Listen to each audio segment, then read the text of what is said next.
আজকে আমরা ওই পিস্তল কাণ্ডটা যেটা শুনছেন আপনারা দেখছেন হয়তো ওইটার ব্যাপারে আমি আইছি আর কি আজকে এক্সিকিউটিভ ম্যাজিস্ট্রেট হিসেবে।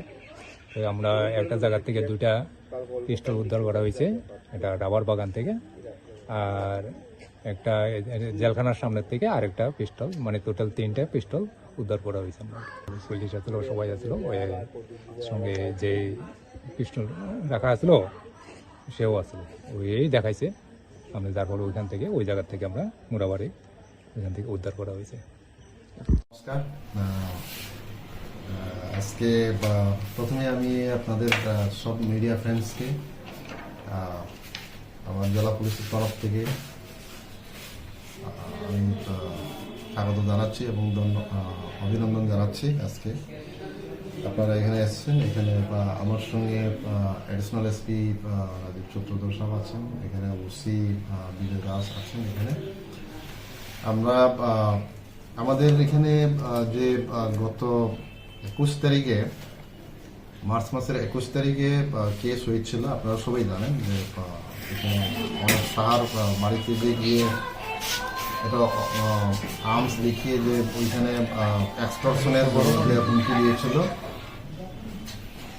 হ্যাঁ, ওইটা তখন আমরা সঙ্গে সঙ্গে কেস রেজিস্টার আমরা করেছিলাম এবং এটা আপনারা সবাই অবগত আছেন। এবং তার কয়েকদিন পরে আরেকটা কেস হয়েছিল, যেটা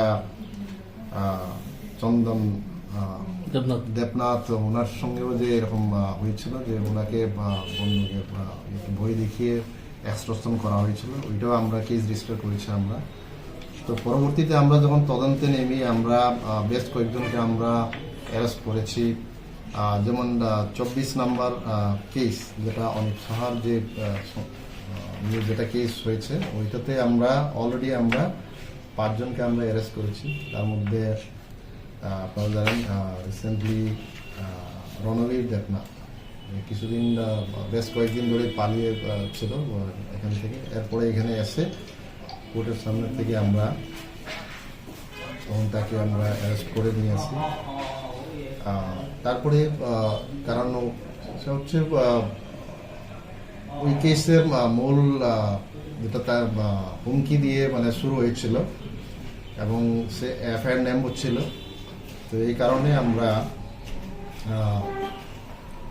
ওনার পেছনে আমরা তদন্ত করে আমরা চেষ্টা করছিলাম যে ওনাকে ধরার জন্য। শেষ পর্যন্ত ওনাকে ধরা হয়েছে এবং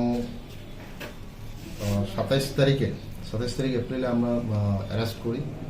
পরে আমরা পুলিশ রিমান্ডে নিয়ে আসি, আমরা প্রোডাকশন করলাম। কালকে আবার কোর্টে প্রোডাকশনের পর আবার আরও 3 দিনের জন্য আমাদেরকে পুলিশ রিমান্ডে পাঠিয়েছে, তাকে আমাদের কাছে পাঠিয়েছে।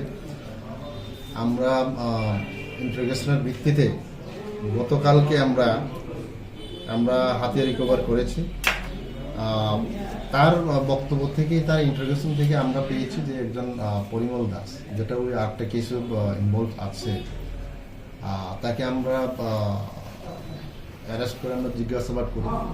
তখন তার থেকে আমরা পেয়েছি তার স্বীকারোক্তির মূলে আমরা 2টো আমরা হাতিয়ার পেয়েছি। এটা আপনাদের সামনে এখন আমরা রেখেছি, এখানে 2টো পিস্তল।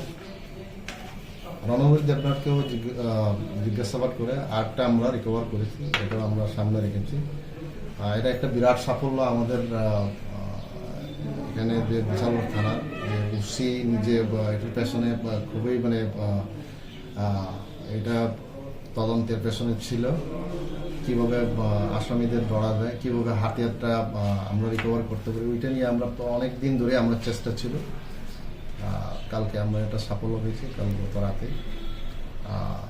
আশা করি এই তদন্ত আরও সুদূর আমরা এগিয়ে নিয়ে যেতে পারবো। আরও যারা জড়িত আছে তাদেরকে আমরা আরও জালে তুলতে পারবো।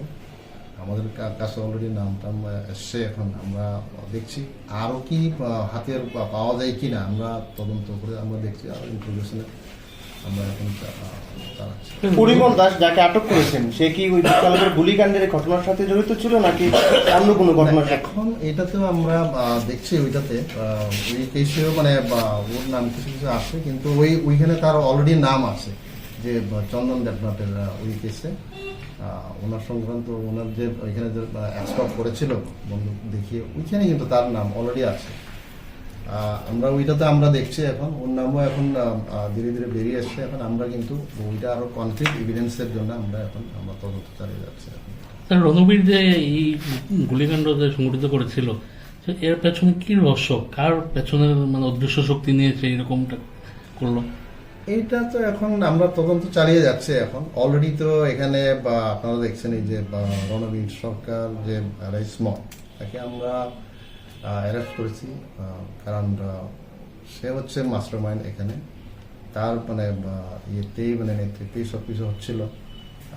তার যে কতগুলা গ্যাং এখানে বিভিন্ন, বিশেষ করে ইয়র্ডের মানে এখানে মানে এঙ্গেজ করে এটা কিন্তু এইরকম মানে অ্যাক্টিভিটিসটা চালিয়ে যাচ্ছিল।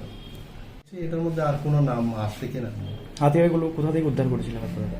আমরা হাতিয়ারগুলো আমরা মোরাবাড়ি জঙ্গল রাবার প্লান্টেশনের জঙ্গল থেকে আমরা পেয়েছি, যেটা নামটা কি জয়ন্ত পালকন একটা বাড়ি আছে ওনার বাড়ির পেছন দিকে। কি অবস্থায় ছিল? জঙ্গলে এটা রাখা অবস্থায় ছিল, একটা মোড়ে রাখা হয়েছিল। আনাদার হচ্ছে ওইটাও Morabadi, just back side of the যে এখন কেসটি যেটা আছে ব্যাক সাইডে একটা অ্যাবান্ডন মার্ট বলে, এটা পাওয়া গেছে। इस अक्षय तृतीया स्वर्ण कमल लाया है स्वर्ण अक्षया ऑफर 14 अप्रैल से 2 मई तक। पाइए डायमंड ज्वेलरी पर 100% मेकिंग चार्ज ऑफ और गोल्ड ज्वेलरी पर 30% मेकिंग चार्ज ऑफ। हर खरीदारी पर अश्योर्ड गिफ्ट्स, साथ ही जीतिए 2 गोल्ड नेकलेसेस, 11 गोल्ड कॉइन्स या 5 डायमंड रिंग्स लकी ड्रॉ में, और अपना पुराना सोना बदलिए पूरी कीमत पर। आज ही विजिट करें स्वर्ण कमल ज्वेलरी, अगरतला, उदयपुर और धर्मनगर। TNC apply.